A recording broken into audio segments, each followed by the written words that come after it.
आपण जीवन जगत असताना आपण जन्माला आल्यापासून तर आपल्या मृत्यूच्या त्या वेळेपर्यंत आपला जो हा मधला जीवन मरणाचा प्रवास आहे, मला असं वाटतं की या प्रवासामध्ये आपल्या हातून काहीतरी चांगलं घडलं पाहिजे. मनुष्य प्राणी आपण म्हणजे एवढा स्वार्थी आहे की स्वतःसाठीच जगतो आणि स्वतःसाठीच करतो.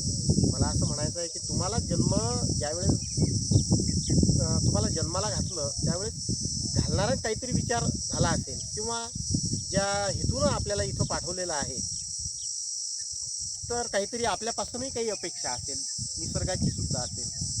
निसर्गामध्ये वावरत असताना पशुपक्षी आहेत आणि या पशुपक्ष्याला जरी बोलता येत नसलं तरी पण त्यांना मन आहे, भावना आहे. मग असं नाही की त्यांनी आपल्याशी बोललंच पाहिजे. ते जरी बोलत नसतील पण त्यांच्या आपल्याकडनं काही अपेक्षा आहेत आणि म्हणून मला असं वाटते की आपण न सांगता काही कामं केलीच पाहिजे.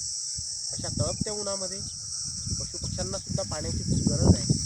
या अतिउच्च तापमानाच्या या पर्यावरणामध्ये पक्ष्यांना सुद्धा पाण्याची गरज आहे. पाण्याविना पक्षी मरत आहेत.